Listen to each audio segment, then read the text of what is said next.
পড়ছিলাম আমার বোবা ফুল, কলমে তৃপ্তি এহসান নওরা, পর্ব সংখ্যা 63। মায়েরা আর চোখে একবার চেয়ে নিজের কাজে ব্যস্ততা দেখায়। ভাবটা এমন যেন মেহরাবের প্রশ্ন সে শুনতেই পায়নি। এতে আরো অস্বস্তিতে পড়ে যায় মেহরাব। পরক্ষণে আপু শোনেনি ভেবে বলল ফের, মেয়েটা কোথায় আপু? কোথাও দেখছি না যে। মায়েরা এই পর্যায়ে সরু চোখে তার দিকে তাকিয়ে প্রশ্ন করলো, কোন মেয়েটা? কার কথা বলছিস ভাই? ইতস্তত গলায় ভ্রুতে তর্জনী ঘষে মেহরাব বলল কণ্ঠ খাদে নামিয়ে, যে জেসি মেয়েটার কথা বলছিলাম। ও জেসি, ও তো চলে গেছে। চলে গেছে মানে? কোথায়? মায়েরা পুনরায় জামা ভাঁজ করতে লেগে গেল। কাভার্ড খুলতে খুলতে বলল ওর ভাই এসে নিয়ে গেছে। আর বলে গেছে ভালোবাসা মিল মহব্বত ছাড়া দায়ে পড়ে এক ছাদের নিচে থাকা যায়, কিন্তু সুখের সংসার গড়ে ওঠে না। সে নিজের ভুল স্বীকার করে ক্ষমা চেয়েছে তোর কাছে। খুব শীঘ্রই তোকে এই নড়বড়ে সম্পর্কের মুক্তিপত্র পাঠিয়ে দেবে নাকি। সে বলতে জেসিকেই বুঝিয়েছে। মেহরাব দৃষ্টি মেঝেতে ফেলে এরপর এক দৃষ্টি চেয়ে ছোট্ট শব্দে বলল, ও। হাত মুষ্টিবদ্ধ করে দাঁতের নিচে দাঁত পিষ্ঠ করে ওপর নিচ মাথা ঝাঁকায়। তারপর মায়রার কাছ থেকে বিদায় নিয়ে গটগট করে চলে যায়।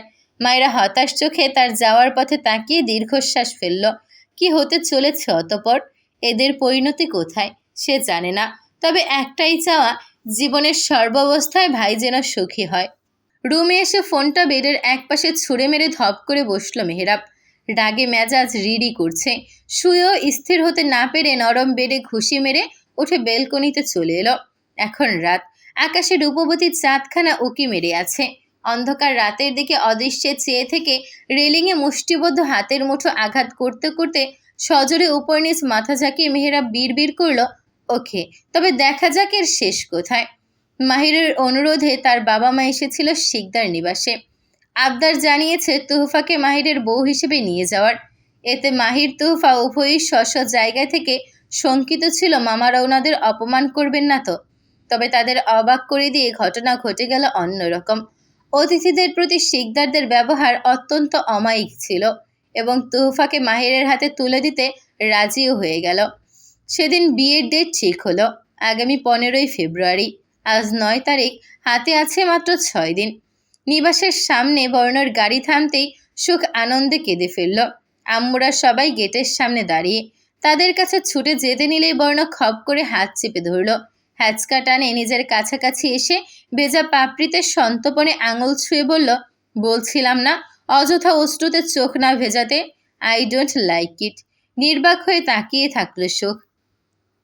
আর চোখে পরিবার দিকে চেয়ে ইশারায় বোঝালো আপনজনের কাছে ফিরে এসেছি অনেক দিন পর, খুশিতেও কাঁদতে পারবো না। বর্ণ কিছু বলল না আর। হাত ছেড়ে সুখকে যেতে দিয়ে অন্যত্র নজর সরিয়ে নিল। আইজা এসেছে পাশে। বর্ণ না দেখেই বুঝলো তিনি কাঁদছেন। সে তাকাতেই ভদ্রমহিলা তাকে জাপটে ধরে দুকড়ে কেঁদে উঠলেন। কি হয়েছে তোমার খোকা? কথা বলছো না, বারবার এগিয়ে যাচ্ছ। মার সাথে কিসের এত অভিমান? বর্ণ তাচ্ছিল্য হেসে বলল, অভিমান?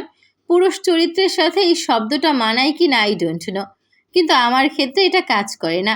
ইনফ্যাক্ট এটার বিশেষত্ব সম্পর্কেও আমার ধারণা নেই।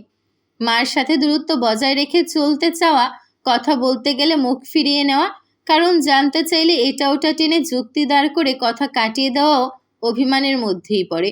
এরপরও বলবে তুমি মার সাথে অভিমান করনি? স্থির চোখে মায়ের দিকে তাকালো বর্ণ। তার আচরণের সাথে অভিমানের বিশেষত্ব লক্ষ্য করা যাচ্ছে, কিন্তু তার তো অভিযোগ করার ছিল। আজ থেকে দীর্ঘদিন আগে 6-7 বছর বয়সে মার কোলে মাথা রেখে যেভাবে অভিযোগ দাখিল করত, সেভাবে কোলে মাথা রেখে অভিযোগ করা। আমাকে বাহিরে একা কেন ছেড়েছিলে মম? এ আঁচলের তলায় লুকিয়ে রাখুনি কেন, যেন কেউ দেখতে না পায়?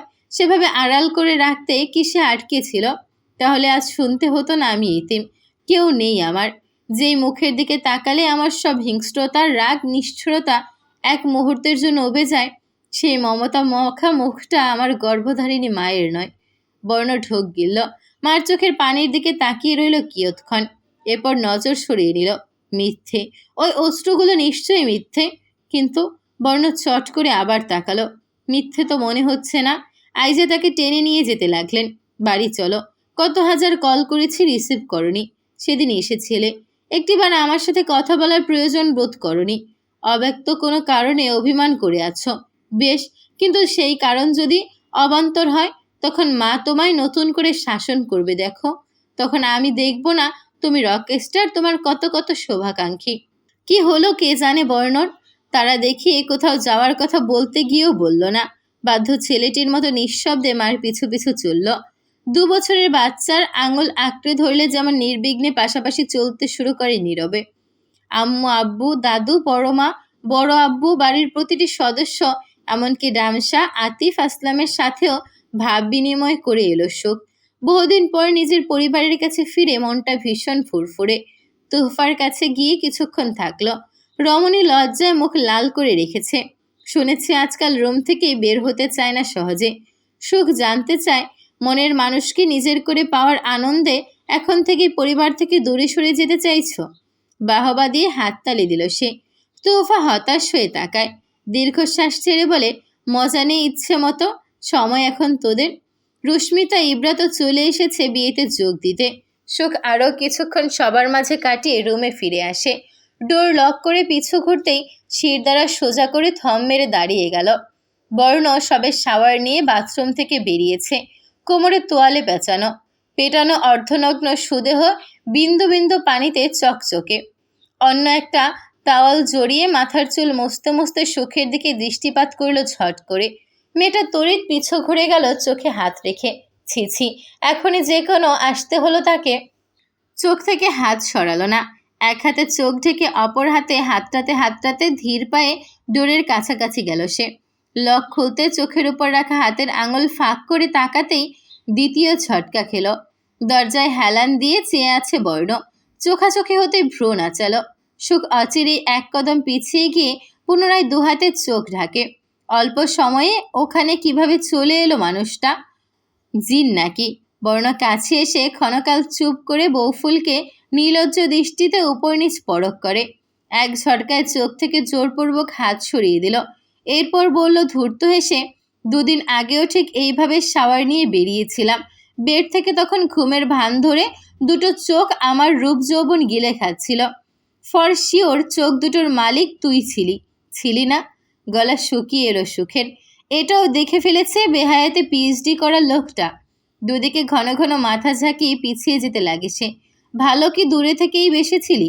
কাছাকাছি এসে আদর ভাগাভাগি করার কথা কল্পনা করিসনি কখনো? জীবনেও না। দুদিকে মাথা দোলালো সে। বর্ণ মুখ কুচকে নেয়। দুনিয়ার সবাইকে পেছনে ফেলে শুধু তোর হাতটাই ধরেছি জানেমান, অথচ ছুতে গেলেই কাঁপাকাঁপি। এমন বউ তো আমি চাইনি। কথার ফাঁকে বর্ণ ধীরে 1 পা 2 পা ফেলে কাছে আসছে। সুখ তত দূরে যাচ্ছে। একসময় ড্রেসিং টেবিলে গিয়ে আটকে গেল। পেছানোর কোনো পথ অবশিষ্ট নেই। দুহাতের জামা খামছে, দম বন্ধ করে দাঁড়িয়ে যায় সুখ। হৃদস্পন্দন ছুটছে। লজ্জায় জড়তায় কানের পর্দা ঝাঝা করে ওঠে বোধহয়। বর্ণ চুলে হাত চালিয়ে ঝাঁকাতেই মুখে ঝিরিঝিরি পানির ছিটা এসে হামলে পড়ে সুখের। অচিরেই মেয়েটা চোখ বুজে নেয় আবেশে। তা দেখে বর্ণ ঠোঁট কামড়ে মোহিত চোখে চেয়ে রইল অপলক। আলগোছে সুখের দুপাশে ড্রেসিং টেবিলে হাত রেখে ঝুঁকে গেল মুখোমুখি। চোখের পাপড়িগুলোও কাঁপছে সুখের। শ্বাস প্রশ্বাস ভারী হচ্ছে ক্রমশ।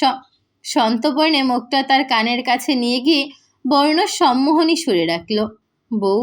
সুখের চারপাশ থমকে গেল। তেষ্টা পেয়েছে প্রচণ্ড। জ্ঞান হারিয়ে লুটিয়ে পড়বে মনোভাব। তখনই পুনরায় বর্ণর কণ্ঠ গিয়ে কর্ণকোঠরে পৌঁছায়, এই বউফুল।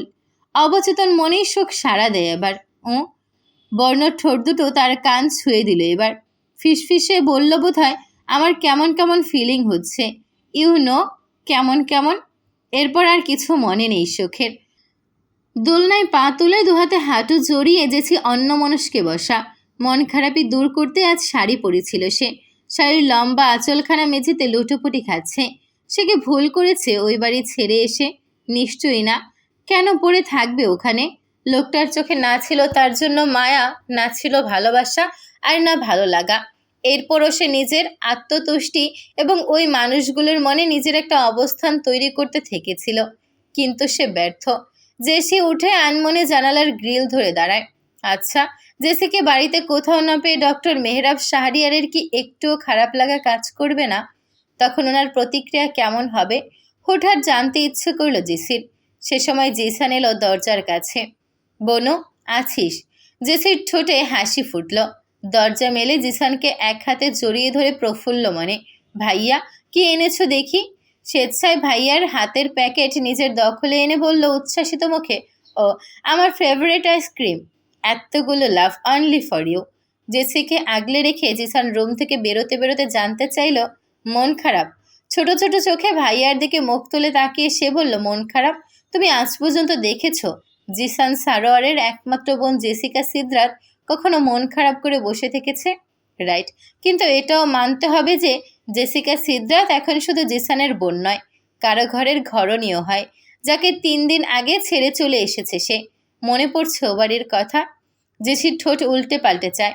আই এম সরি ভাইয়া, আমি তো নির্লজ্জের মতো লাফিয়েছিলাম এই বিয়েতে। ভুল করেছি দেখে তোমার উচিত ছিল আমাকে শাসন করা। মাথায় ঠোঁট রেখে ছোট বাচ্চাকে ট্রিট করার মতো আদর দিয়ে জিসান বলল, যা হবার তা হয়ে গেছে, এখন মন খারাপ করে না বাচ্চা। দেখিস সে আসবে তোকে নিয়ে যেতে।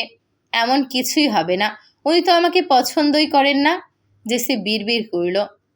পিট পিট করে চোখ মেলে সুখ আশেপাশে নজর হাঁটিয়ে শিওরে আম্মু আর পরিবারের অধিকাংশ সদস্যের চিন্তিত মুখশ্রী দেখতে পেল। জ্ঞান ফিরেছে মা, এখন কেমন লাগছে? মাথা ঘুরছে? উঠে বসে কপালে হাত রেখে মাথা ঝাঁকায় সুখ, বোঝায় সে ঠিক আছে এখন। তামিজ সাহেব বর্ণের উপর গর্জে উঠলেন, কি হয়েছিল আমার আম্মুর? তুই কি অনিষ্ট করেছিস ওর সাথে? বর্ণ বেডের কিনারে দাঁড়িয়ে গভীর মনোযোগে সেই কবে থেকেই সুখের দিকে চেয়ে আছে। তামিজ সাহেবের কথায় নজর স্থির রেখে বলল গম্ভীর স্বরে, সেটা তোমার আম্মুই ভালো এক্সপ্লেইন করতে পারবে আকসার।